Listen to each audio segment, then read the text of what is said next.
Qu'est-ce à dire? Tu as embarqué, tu as navigué, tu as accosté, débarque. Est-ce que ce n'est pas la vie depuis le début jusqu'à la fin? Chère Denise Gray, je pensais vous trouver dans un grand appartement, chargé de souvenirs, comme l'on dit. Je vous trouve dans une pièce charmante, mais elle doit avoir quoi, 25-28 mètres carrés? Exactement, vous êtes tombé juste. Pour l'agrandir, j'ai fait une petite loggia, mais comme ma fille ne me permet pas monter des marches parce qu'elle a peur que je tombe, ça me sert de débarras. Voilà.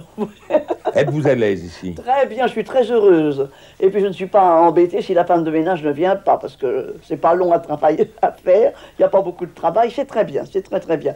Madame, il me Si vous semble... m'appeliez Denise. Mais je veux bien vous appeler Oh, Denise. oui, ça me Je va. veux bien vous Ça appeler me va pas, Denise. madame. Enfin, je vais pouvoir vous appeler Denise. Oui, oui, oui. Ça fait très longtemps que je cherche à vous appeler Denise. S'il vous plaît, vous jouez en tournée la soupière avec votre petite fille, c'est Oui, cela? ma petite fille joue à la jeune fille. Mon arrière-petite fille. Votre arrière-petite fille? Non, oui. Vous avez bien dit arrière-petite fille. Elle a 23 ans, c'est mon arrière-petite fille. Elle a pris goût au théâtre, elle aime ça, elle travaille, et je l'ai emmenée avec moi en tournée, et elle est très charmante dans son rôle, elle a besoin de travailler, comme tous les comédiens, on travaille jusqu'à la fin de sa vie quand on travaille, quand on joue la comédie.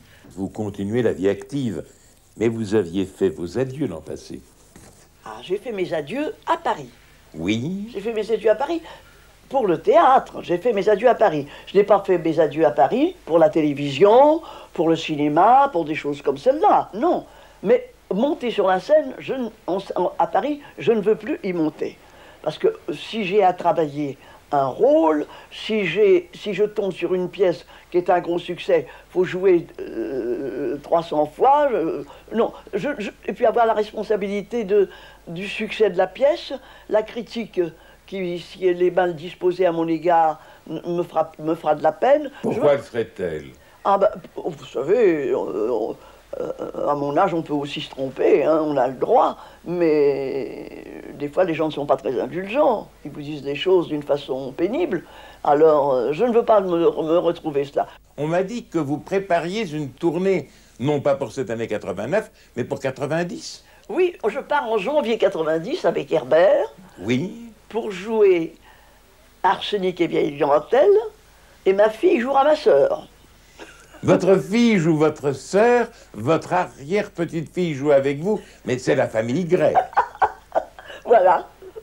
Quel est le secret de votre bonne humeur? Quel est le secret de cette joie de vivre qui transparaît dans vos regards, dans vos attitudes, dans vos sourires? Parce que je suis heureuse.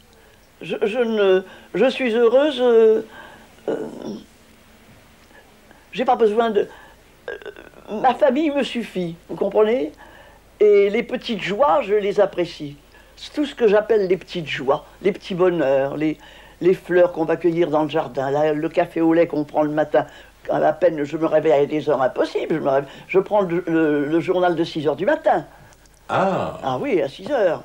Quelle est la plus belle époque pour une femme? Quel âge est-ce? Il y a 3 époques. Dites-moi. Il y a l'époque, même plus, il y a l'époque où on commence à penser aux amoureux. Oui. Hein? Ça commence à 16-17 ans. Oui. Hein? Maintenant, ça commence encore beaucoup plus tôt. Bien sûr. 16-17 ans, alors on se fait belle, je veux dire.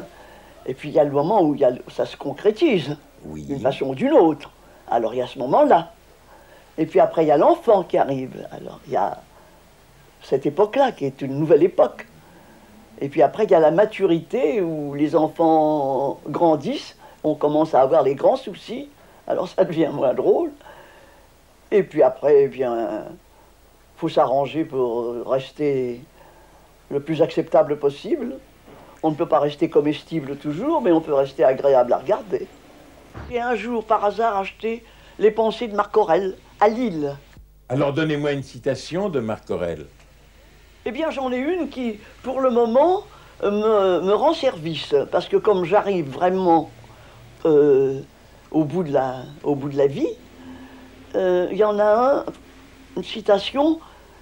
Qu'est-ce à dire? Tu as embarqué, tu as navigué, tu as accosté, débarque. Est-ce que ce n'est pas La vie depuis le début jusqu'à la fin?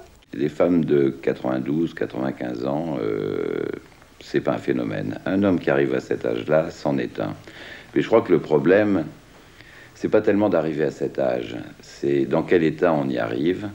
Et quand on parle avec eux, moi je rencontre beaucoup de par ma spécialité, ils tiennent pas tellement à ce que la vie se prolonge éternellement, ils tiennent pas à rajouter des années à la vie, mais plutôt de la vie aux années, c'est-à-dire la qualité. Est-ce que vous avez le sentiment que vous arrivez à la fin? Mais je l'ai très sincèrement. Je peux compter très facilement les jours qui m'approchent de 100 ans.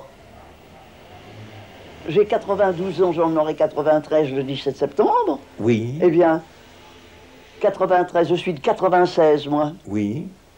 Mais est-ce qu'à 100 ans, la vie sera finie? Oh, j'espère. Oh, j'espère, parce que vous savez, j'ai beau faire l'impossible pour que ça tienne, tout ça, mais la jambe me fait mal, les pieds me font mal, le dos me fait mal. Je prends sur moi pour ne pas le montrer.